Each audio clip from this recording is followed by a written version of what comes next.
En el día de hoy, amigo oyente, llegamos a otro racimo pequeño de salmos que pertenecen uno al otro. Este pequeño segmento comienza con el Salmo 52 y finaliza con el Salmo 55. Aquí uno encuentra un cuadro profético que no puede ver en ninguna otra parte acerca de la venida del Anticristo, el hombre de pecado, quien tiranizará a Israel y a este mundo durante el fin de las edades. Él será un dictador mundial. El Señor Jesucristo se refirió a él en el mensaje que pronunció en el Monte de las Olivas, y Daniel en el capítulo 24 también habla de su venida. Aún Pablo mismo habla de su venida. Todos estos salmos que tenemos ante nosotros son salmos masquil. Hemos visto que esto quiere decir que son salmos de instrucción. Y estos salmos nos presentan verdades espirituales y profundas concernientes a la profecía en relación con el futuro. Ahora hay quienes están diciendo muchas cosas raras, extrañas, actualmente acerca de la profecía. Existe un fanatismo y un gran departamento de escatología, o sea, la doctrina de las cosas futuras. Hay muchas cosas que se están diciendo en el presente que no deberían decirse, a causa de la ansiedad y la incertidumbre del día en que vivimos, y muchas personas están regresando a la palabra de Dios. Y por supuesto, por todas partes aparecen conferencias proféticas auspiciadas por iglesias que antes no mostraban ningún interés en esto. Y hay ciertos hombres también que se interesan en estas cosas, por las cuales no mostraban ningún interés, y hoy se apartan por la tangente. Aquí tenemos un salmo que puede ser de enseñanza en cuanto a este hombre de pecado que vendrá. Vamos a destacar algunos de los puntos sobresalientes aquí hoy. Deseamos que usted note el Salmo 52, el primero que vamos a analizar hoy, y vamos a señalar una o dos cosas acerca de este salmo. Nuevamente debemos decir que la introducción que tenemos antes del salmo es parte de la Escritura. Es al músico principal, masquil, es decir, instrucción de David, cuando vino Doeg Edomita y dio cuenta a Saúl diciéndole, David ha venido a casa de Ahimelech. En otras palabras, aquí tenemos a un hombre que podría traicionar a David. David había sufrido en manos de muchos hombres que habían profesado ser sus amigos, pero que luego lo traicionaron. Vamos a ver a uno en particular en esta sección. Escuche lo que él dice. Esa es la marca del Anticristo. Daniel dice que él hablará con palabras hinchadas, jactándose de sí mismo. Escuche lo que dice el primer versículo de este Salmo 52. ¿Por qué te jactas de maldad, oh poderoso? La misericordia de Dios es continua. Se está jactando de su pecado. Cuando David pecó, él guardó silencio, él no dijo nada. Él estaba bajo convicción, una convicción profunda. Pero cuando el hombre del mundo peca, él se regocija en eso, él se jacta del pecado. Eso es parte del Anticristo. Él se jactará de esas cosas. Y usted puede darse cuenta que esa es la diferencia que existe entre el Hijo de Dios y el Hijo del Diablo. El Hijo de Dios puede pecar como el hombre del mundo peca, porque ambos tienen la misma naturaleza, la vieja naturaleza. Pero amigo oyente, la diferencia es esta. El hombre de Dios no se jactará de su pecado. Él inclina su cabeza con vergüenza, él se aborrece a sí mismo. En cambio, el hombre del mundo se jacta de lo que ha hecho. Y el hombre de pecado será esa clase de hombre. En realidad, él será un compendio de todo eso, y todos los pecadores le amarán precisamente por eso, ¿ve usted? Luego este hombre continúa en el versículo 2 y dice, agravios maquina tu lengua, como navaja afilada hace engaño. La última parte del versículo 1 decía, la misericordia de Dios es continua. Como usted ve, amigo oyente, Dios lo tolera por un corto período de tiempo. Aparentemente Dios no lo puede soportar por mucho tiempo, solo por un período de 7 años. Ahora en el versículo 3 se nos dice, amaste el mal más que el bien, la mentira más que la verdad. Usted probablemente ha escuchado decir que hay algunas personas que prefieren decir una mentira, aun cuando sería más fácil decir la verdad. Y eso ciertamente será verdad en cuanto al Anticristo. Escuche ahora lo que dice el versículo 4. Has amado toda suerte de palabras perniciosas, engañosa lengua. Aquí tenemos algunos nombres para el Anticristo. Oh poderoso en el versículo 1. Él es el poderoso y él tiene una lengua mentirosa. Uno no puede creer ni una palabra de lo que él dice. Y en la primera parte del versículo 5 leemos, por tanto, Dios te destruirá para siempre. Esa palabra destruirá aquí quiere decir que Dios lo va a derribar. Eso es lo que la venida de Cristo hará. El Anticristo será un dictador mundial que nadie puede detener. Nadie sino Dios, por supuesto. Entonces se nos dice que Dios es quien lo derribará. Y en el versículo 6 leemos, verán los justos y temerán, se reirán de él, diciendo, ahora Dios lo traerá a juicio. Él lo derribará y entonces aquellos que antes le temían se van a reír de él. Él será el hazme reír de todo el universo y este será el anticristo. Vemos ahora en el versículo 7, he aquí el hombre que no puso a Dios por su fortaleza, sino que confió en la multitud de sus riquezas y se mantuvo en su maldad. Se nos dice que será un hombre muy rico. Ahora el versículo 8, pero yo estoy como olivo verde en la casa de Dios. En la misericordia de Dios confío eternamente y para siempre. Permítanos decir, amigo oyente, algo más acerca del anticristo. Él es un hombre rico. En la actualidad podemos apreciar que solo los hombres que tienen muchas riquezas pueden llegar a ocupar los altos cargos en nuestros países. Tememos que los próceres de nuestras naciones no podrían llegar a ser presidentes en la actualidad. Nuestros contemporáneos hablan mucho acerca de los próceres, pero no creemos que esos próceres pudieran llegar a la presidencia en estos días.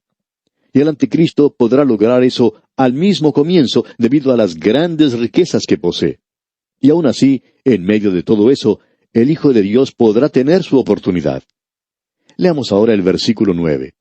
Te alabaré para siempre, porque lo has hecho así, y esperaré en tu nombre, porque es bueno, delante de tus santos. El Salmo 53 ahora es lo mismo que el Salmo 14 en lo que se refiere a la traducción. Pero hay algo que es bastante interesante que vamos a destacar. Comienza diciendo en el versículo 1, dice el necio en su corazón, no hay Dios. Se han corrompido e hicieron abominable maldad. No hay quien haga bien. El anticristo será un ateo. Este salmo se llama Maalat, y es en tristeza y enfermedad. Corresponde a la apesadumbrada condición de los últimos días, cuando el anticristo reine. El anticristo es un ateo, como ya dijimos. Ahora, hay algo aquí que es diferente a lo que se dice allá en el Salmo 14, aun cuando parece ser idéntico. Usted encuentra que la palabra Jehová se utiliza 4 veces, y Elohim 3 veces. Pero aquí en el Salmo 53, Elohim se usa 7 veces. Ahora alguien quizá diga, ¿y qué hay con eso? Bien, Elohim es el nombre de Dios como creador.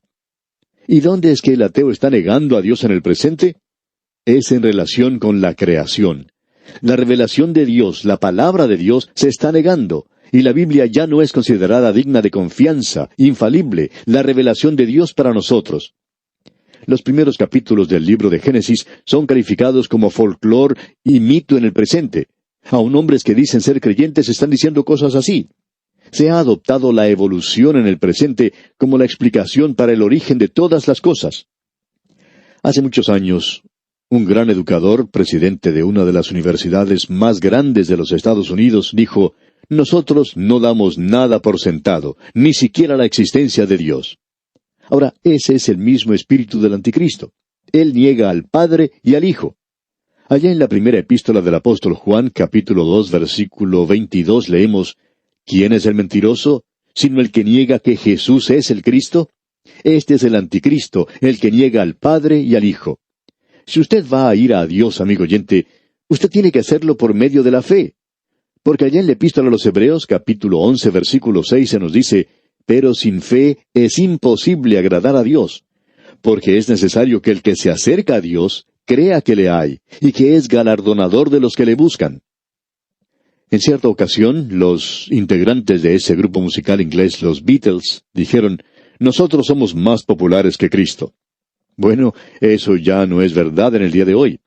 Es muy interesante notar cómo el Señor Jesucristo puede volver a ocupar el lugar de importancia, habiendo estado fuera de él por tanto tiempo. Pero esa es la marca del anticristo, como usted puede darse cuenta. Bueno, no vamos a entrar en detalles con este salmo nuevamente, como lo hicimos allá en el Salmo 14 antes. Pasemos al versículo 6. Este versículo dice, oh, si saliera de Sión la salvación de Israel. Cuando Dios hiciere volver de la cautividad a su pueblo, se gozará Jacob y se alegrará Israel. Amigo oyente, yo no sé cómo alguien puede afirmar que Dios ha terminado ya su trato con la nación de Israel, a no ser que vaya a negar la infalibilidad y la inspiración de las Escrituras. Este versículo 6 dice, leámoslo otra vez, oh, si saliera de Sión la salvación de Israel. Cuando Dios hiciere volver de la cautividad a su pueblo, se gozará Jacob y se alegrará Israel. Nos agradaría ver cómo uno puede evitar lo que se dice aquí acerca de Israel. Sin embargo, hay hombres que dicen eso hoy, y que dicen ser creyentes. Muchos amilenaristas en el presente han espiritualizado el libro de Apocalipsis. Y opinamos que el espiritualizarlo es negar prácticamente la inspiración de la Escritura. Y aquí usted tiene que aceptar, es decir, usted tiene que aceptar, si cree en el lenguaje, que Sión quiere decir Sión, Jacob quiere decir Jacob, e Israel quiere decir Israel. Dios quiere decir Dios. Así es que no podemos entender mal todo esto. Y llegamos ahora al Salmo 54. Está incrustado aquí, por así decirlo, y es un salmo corto, breve, maravilloso, ya que en medio de todos los problemas y la gran tribulación, uno puede escuchar el clamor de la fe de parte del remanente del pueblo de Dios, y creemos también que es de parte de esa gran compañía de gentiles. Creemos que es necesario conocer algo aquí de los antecedentes históricos, y pensamos que deberíamos de leerlo. Dice, al músico principal en Nejinot. Usted recordará que eso se refiere a un instrumento musical. Es un instrumento de cuerda. Luego continúa diciendo, masquil de David, es decir, otro salmo de instrucción. Cuando vinieron los cifeos y dijeron a Saúl, ¿no está David escondido en nuestra tierra? O sea que ellos traicionaron completamente a David. Y tenemos el registro de esto allá en el primer libro de Samuel, capítulo 23, versículo 19. Y no vamos a leer eso ahora, pero quizá usted tenga tiempo para hacerlo. Ahora ellos llegaron a Saúl y le dijeron dónde estaba David. David se enteró de eso, y escuche lo que dice aquí en el Salmo 54. Leamos los primeros 2 versículos. Oh Dios, sálvame por tu nombre, y con tu poder defiéndeme. Oh Dios, oye mi oración, escucha las razones de mi boca. Se nos dice que en el tiempo de la gran tribulación, un hermano traicionará a otro hermano. Solamente será una época de traiciones, una cosa terrible, pero es cierto. Ahora el versículo 3 dice, porque extraños se han levantado contra mí, y hombres violentos buscan mi vida, no han puesto a Dios delante de sí. Es una multitud sin Dios la que lo traicionará. Y ahora pasamos al Salmo 55. Y como ya hemos dicho, estamos destacando apenas los puntos sobresalientes de estos salmos. Este es otro salmo masquil, un salmo de instrucción, y es el último de esta serie que hemos colocado juntos, estos 4 salmos muy destacados. Creemos que estos son los días más tenebrosos del período más tenebroso de la historia del mundo. Es decir, es la tribulación en su momento más oscuro. Y el hombre de pecado, el anticristo, es señalado aquí en este salmo de una manera muy destacada. Creemos que es esto que muchos de aquellos que son estudiantes de la profecía nunca han considerado. Aquí tenemos la información histórica de este salmo. Dice, al músico principal en Nejinot, masquil de David. No se nos indica toda la información acerca de este salmo. Creemos que esto es lo que él quería que nosotros buscáramos. Usted recordará que cuando el propio hijo de David, Absalón, estaba encabezando una rebelión contra él, David abandonó a Israel. Él se dio cuenta que muchos de los suyos se habían pasado al bando de Absalón, y él no quería que su amada ciudad, Jerusalén, el monte Sión, llegara a ser destruida. De modo que él regresó a las cuevas en la montaña para permanecer allí. Y aquí tenemos a alguien que traicionó a David, como apreciaremos al leer este salmo. Esto se refiere a la experiencia que él tuvo. Usted recordará que cuando él salió de la ciudad, él iba llorando, y le dieron aviso a David de que Aitofel se había pasado al bando de Absalón. Y Aitofel había sido un miembro de su propio gabinete, y él había trabajado muy cerca de David. Así es que él ahora se había pasado al otro bando y había traicionado a David. Vamos a leer algunos versículos de este relato allá en el segundo libro de Samuel, capítulo 15, versículos 30 y 31. Allí dice, y David subió la cuesta de los olivos, y la subió llorando, llevando la cabeza cubierta y los pies descalzos. También todo el pueblo que tenía consigo cubrió cada uno su cabeza, e iban llorando mientras subían. Y dieron aviso a David diciendo, Aitofel está entre los que conspiraron con Absalón. Entonces dijo David, entorpece ahora, oh Jehová, el consejo de Aitofel. Hasta aquí la lectura. Y creemos que Dios hizo precisamente eso. Debemos decir aquí que este es uno de los salmos más destacados que tenemos. Y vamos a señalar ahora sus puntos sobresalientes. En especial quisiéramos que usted note la última parte de este salmo. Sin embargo, Al comenzar el Salmo dice en los versículos 1 y 2, «Escucha, oh Dios, mi oración, y no te escondas de mi súplica. Está atento y respóndeme. Clamo en mi oración y me conmuevo». David es como ese dicho que dice que la rueda que rechina es la que recibe más grasa. David dice que él está clamando al Señor en oración. Estoy clamando porque me encuentro en una situación desesperada. He sido traicionado por un amigo. Y luego dice en los versículos 3 y 4, «A causa de la voz del enemigo, por la opresión del impío, porque sobre mí echaron iniquidad, y con furor me persiguen. Mi corazón está dolorido dentro de mí, y terrores de muerte sobre mí han caído». David no sabía si él llegaría a ser asesinado en esa oportunidad, especialmente cuando aquellos que habían estado junto con él lo habían desertado para pasarse al otro bando. Prosigamos ahora leyendo el versículo 6 de este Salmo 55. «Y dije, ¿quién me diese alas como de paloma? Volaría yo y descansaría». Usted recordará que antes le habían aconsejado que volara, que escapara a su montaña, es decir, que regresara allá. Pero David, por supuesto, no lo hizo. Pero ahora, cuando todo parece perdido, aun Aitofel, uno de sus consejeros de más confianza, alguien que estaba muy cerca de él, lo ha traicionado.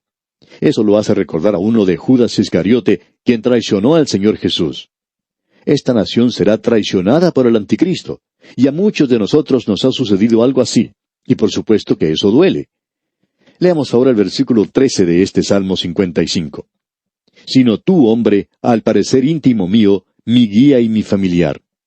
Aquí tenemos a David hablando de él. El Anticristo traicionará a esta nación. Él pretenderá ser amigo de ellos, aun hasta llegar a hacer un pacto con ellos. Y en el versículo 14 leemos, «que juntos comunicábamos dulcemente los secretos y andábamos en amistad en la casa de Dios». Esos hombres oran con usted, y también oran por usted, cuando usted está allí. Pero cuando usted les da la espalda, pueden clavarle un cuchillo. Ahora, amigo oyente, hay personas como esas en la actualidad y nos están rodeando. Si el Anticristo apareciera mañana, tendría un séquito muy grande antes de la puesta del sol. Escucha ahora lo que dice David. Esta es una oración imprecatoria, debemos conceder eso. Pero escuche lo que él dice aquí en el versículo 15. «Que la muerte les sorprenda, desciendan vivos al Seol, porque hay maldades en sus moradas en medio de ellos». Esta expresión aquí es escalofriante de veras. Creemos que es algo terrible. Aún en el presente lo escucha uno ya. A veces uno escucha que una persona le dice a otra, «vete al infierno». Eso es algo terrible de decir, amigo oyente. Y debemos aclarar aquí que David casi dijo eso en cuanto a Aitofel. El Señor Jesucristo oró por aquellos que lo usaron malignamente, y algún día Dios tratará con esto de la misma manera que Él trata con el Anticristo. Escuche lo que dice aquí en el versículo 16 de este Salmo 55. «En cuanto a mí, a Dios clamaré, y Jehová me salvará». ¡Qué cuadro el que tenemos aquí! Leamos ahora el versículo 17. «Tarde y mañana y a mediodía oraré y clamaré, y Él oirá mi voz». Permítanos decirle algo que esto hará por usted, amigo oyente. Él causará que usted ore más de lo que probablemente haya orado usted antes, y eso puede llegar a ser algo bueno después de todo. Escuche lo que dice David aquí. Este es un cuadro del Anticristo. Lo veremos en el versículo 21. Él es un gran mentiroso. Al diablo se le llama mentiroso desde el mismo comienzo. Y el Anticristo ha salido del mismo infierno, amigo oyente. Escuche el versículo 21. «Los dichos de su boca son más blandos que mantequilla, pero guerra hay en su corazón. Suaviza sus palabras más que el aceite, mas ellas son espadas desnudas». Ellos pretendían ser amigos de David, y al mismo tiempo estaban tramando cosas contra él. Así es el Anticristo. Y el versículo 22 dice, «Echa sobre Jehová tu carga, y él te sustentará, no dejará para siempre caído al justo». Permítanos decirle esto, amigo creyente, y podemos hablar con algo de experiencia. Entregue sus enemigos a Dios. «Mía es la venganza, yo pagaré», dice el Señor. Entréguele esos enemigos a Dios para que Dios trate con ellos. En mi ministerio he aprendido que el Señor hace las cosas mucho mejor de lo que puedo hacer yo en tratar con personas así, porque Él sabe cómo hacerlo. Entregue sus enemigos a Dios, aquellos que le han traicionado a usted. Ponga sus cargas sobre el Señor. Eso es lo que Israel hará en la tribulación, porque ese es el único lugar a donde se pueden volver. Y muchos de nosotros encontramos que es un buen lugar a donde ir hoy. Veamos ahora lo que dice el versículo 23. Mas tú, oh Dios, harás descender a aquellos al pozo de perdición. Los hombres sanguinarios y engañadores no llegarán a la mitad de sus días. Pero yo en ti confiaré. ¿Y qué en cuanto a usted, amigo oyente? ¿Y qué en cuanto a mí hoy en este mundo? ¿Vamos a comenzar a llorar y a odiar a la gente y a criticarlos? Amigo oyente, permítanos decirle, comencemos a poner nuestra confianza en el Señor. Y aquí vamos a detenernos por hoy, amigo oyente. Y Dios mediante, en nuestro próximo programa, entraremos en la etapa siguiente, comenzando con el Salmo 56. Mientras tanto, le sugerimos que usted lea este salmo y se familiarice con el contenido para que esté listo para nuestro próximo estudio. Gracias por su atención de hoy y confiamos encontrarnos nuevamente en este punto del dial. Hasta pronto, amigo oyente, que su confianza en la protección del Señor crezca día a día, es nuestra ferviente oración.